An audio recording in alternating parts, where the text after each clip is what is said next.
What if the one night you chose kindness became the night that nearly destroyed everything you loved, your job, your name, and your child's future? Stay with this story until the very end, because the truth behind that night will shake you, and the lesson it carries might change the way you see people forever. And if stories about real pain, real sacrifice, and real humanity matter to you, please like this video and subscribe to the channel right now. It helps us keep sharing stories that come straight from the heart. Now let me tell you about a man who never expected kindness to cost him so much.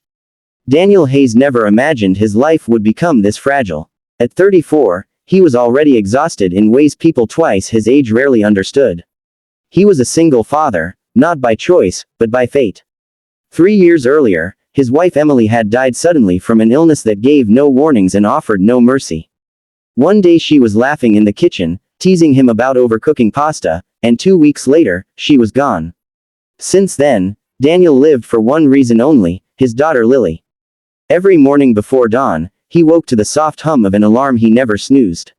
He packed Lily's lunch carefully, cutting fruit into neat pieces, slipping in a small handwritten note that said, "Daddy loves you."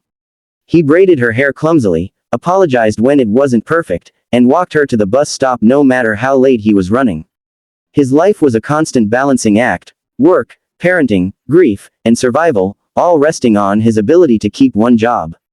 That job mattered more than anyone knew. Daniel worked as a senior analyst at a high-pressure marketing firm where performance wasn't praised, it was expected. The company was growing fast, chasing big clients, and demanding long hours. His boss, Vanessa Cole, was the kind of woman people whispered about in hallways. Brilliant, fearless, unapproachable. She was the youngest executive in the firm's history, respected for her mind and feared for her temper. To Daniel, she was simply his boss, distant, demanding, and impossible to read. He kept his head down, delivered results, and avoided unnecessary attention.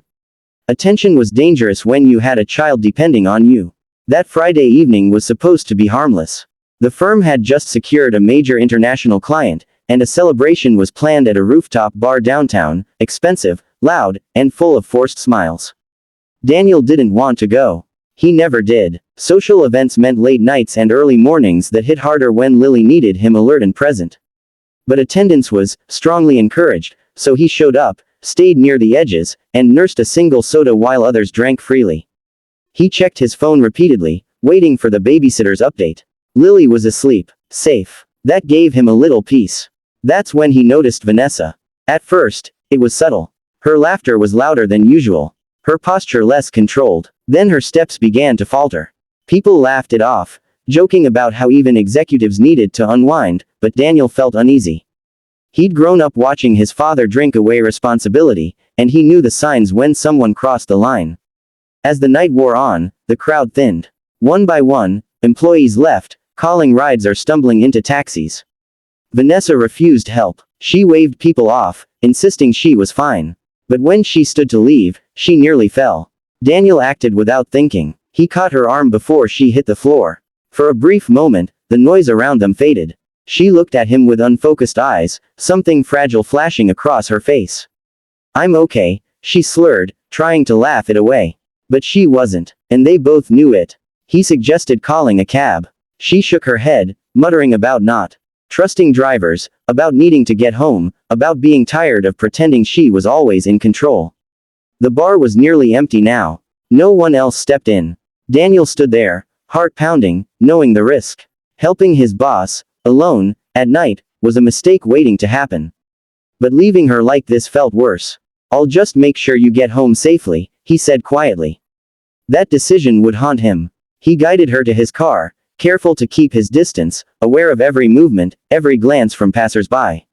He buckled her seatbelt himself when she fumbled with it, then drove in silence, the city lights blurring past. His mind raced. About Lily, about boundaries, about how this could look if anyone misunderstood. Vanessa talked in fragments, about pressure, about loneliness, about how no one ever asked if she was okay. Daniel didn't respond much. He listened. He always listened. It was a habit grief had carved into him. At her apartment building, she struggled with her keys, laughing one second and fighting tears the next. Daniel held the door open, stepping back as she finally unlocked it. Inside, the apartment was immaculate but empty, no warmth, no personal touches. Vanessa collapsed onto the couch, exhaustion overtaking her. Daniel hesitated at the door, then brought her a glass of water from the kitchen, setting it on the table. "I'll wait a minute," he said, more to himself than to her. "Just to make sure you're okay." She murmured something he couldn't understand. When she finally fell asleep, fully clothed, he quietly turned off the lights, locked the door behind him, and left. In the lobby, he texted her assistant, explaining she'd had too much to drink and was home safe. Then he drove home, hands shaking, heart heavy, hoping, praying, that he'd done the right thing. He had no idea that by morning, his life would begin to fall apart. When kindness becomes a weapon. Daniel didn't sleep that night. Even after he checked on Lily, kissed her forehead, and watched her chest rise and fall in the quiet safety of their small apartment, his mind refused to rest. He replayed every second of the evening like a courtroom video, pausing on moments that could be twisted, misunderstood, or weaponized. He told himself he was overthinking it. He always did that. Life had trained him to expect the worst, but sometimes the worst never came. This time, though, it arrived faster than he could have imagined. By the time Daniel walked into the office the next morning, something was already wrong. Conversation stopped mid-sentence. Eyes dropped. People who usually nodded politely suddenly found reasons to stare at their screens. His phone buzzed before he even reached his desk, an email marked, "Urgent," from Human Resources, requesting his presence immediately. His stomach dropped. In that instant, Daniel felt the same cold panic he had felt years earlier in a hospital hallway, waiting for a doctor to explain why his wife wasn't waking up. He walked to the HR office slowly, every step heavier than the last, already sensing that his life was about to split into a before and an after. Inside the room sat two HR representatives and a legal consultant he recognized from company trainings. No smiles. No small talk. Just measured voices and careful words. They explained that Vanessa Cole had reported waking up disoriented, unable to recall parts of the previous night, and deeply distressed by the circumstances surrounding how she got home. No direct accusation was spoken, but the implication hovered in the air like poison. Daniel felt his throat tighten. He told the truth. Calmly. Carefully. From the first moment he noticed she wasn't okay, to the last step he took out of her apartment building. He mentioned the text to her assistant, the water he left on the table, the lights he turned off. He mentioned Lily. He always mentioned Lily when the truth mattered, because nothing in his life had ever mattered more. The HR team listened, took notes, nodded occasionally, but offered no reassurance. At the end of the meeting, Daniel was placed on administrative leave pending investigation. His badge was temporarily deactivated. He was asked to leave the building quietly. By lunchtime, the story had already begun to mutate. Daniel's name wasn't mentioned publicly, but in offices like theirs, anonymity was a myth. A vague internal rumor quickly became an exaggerated narrative, whispers of impropriety, speculation fueled by social media posts from anonymous accounts hinting at a powerful woman betrayed by someone she trusted. Screenshots circulated. Half-truths hardened into assumptions. Daniel's phone stopped ringing. Friends he'd worked alongside for years suddenly became distant.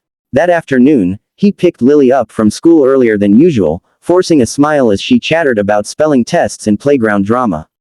He told her he had a few days off work. She smiled, unaware that the foundation of her world was cracking. The investigation stretched on. Security footage from the bar showed Daniel supporting Vanessa, never touching her inappropriately, never leading her forcefully. Footage from the apartment lobby showed him leaving alone, shortly after entering. Text messages confirmed his communication with her assistant. None of it seemed to matter to public opinion. In the court of rumor, truth moved slowly, and Daniel felt himself drowning in silence. Legal fees began to pile up. Savings meant for Lily's future drained into survival. At night, Daniel lay awake, staring at the ceiling, wondering how one act of decency could erase years of hard work and integrity. He questioned himself relentlessly. Should he have walked away? Called someone else? Left her there? The guilt twisted inside him, not guilt for wrongdoing, but guilt for risking his daughter's safety by stepping into someone else's chaos. Then, unexpectedly, Vanessa asked to meet. The request came through lawyers, carefully worded, neutral in tone. Daniel almost refused. Every instinct screamed that proximity to this situation was dangerous. But something inside him, perhaps the same instinct that made him help her in the first place, told him this conversation mattered. The meeting took place in a quiet conference room with legal counsel present on both sides. Vanessa looked nothing like the commanding executive who ruled boardrooms. She looked smaller, tired. Her confidence had collapsed into something raw and exposed. She spoke slowly, voice trembling, admitting that she had panicked. Waking up alone, memory fragmented, shame and fear had filled the gaps. When she reviewed the footage and messages, reality became undeniable. Daniel had done nothing wrong. Worse, he had protected her. She apologized, tears streaming, acknowledging that her confusion and fear had nearly destroyed an innocent man's life. Daniel listened without interrupting. When she finished, silence filled the room. He didn't feel victorious. He felt hollow. Relief mingled with exhaustion and grief. Being right didn't erase the damage. It didn't restore lost trust or unspread rumors. Vanessa offered to publicly clear his name, to take responsibility. Daniel nodded slowly. It was necessary, but it wouldn't be enough.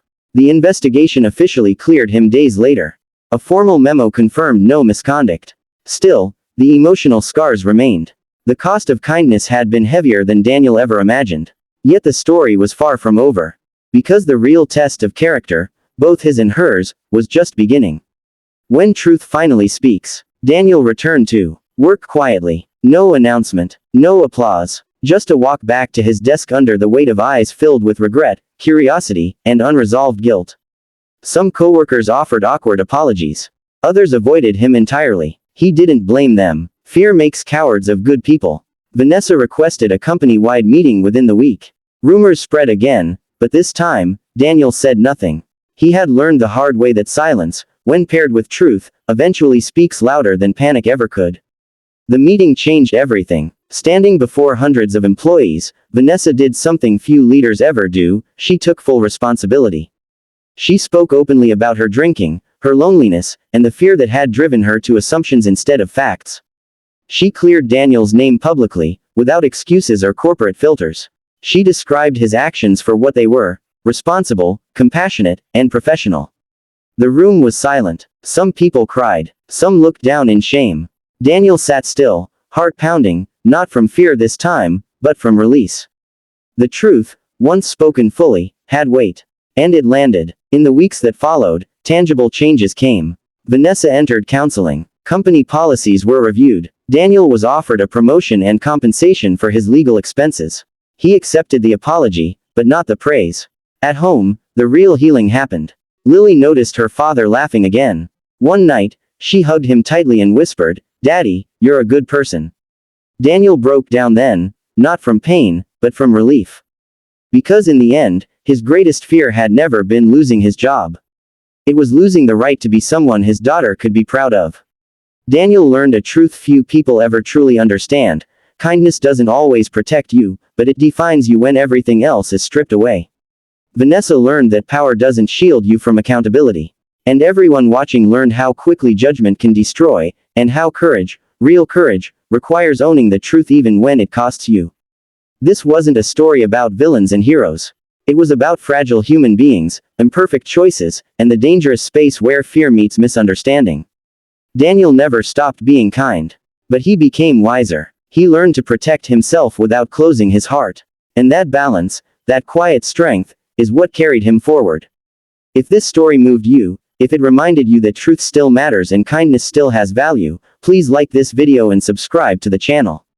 Your support helps us keep sharing true kindness tales, stories that stay with you long after the screen goes dark.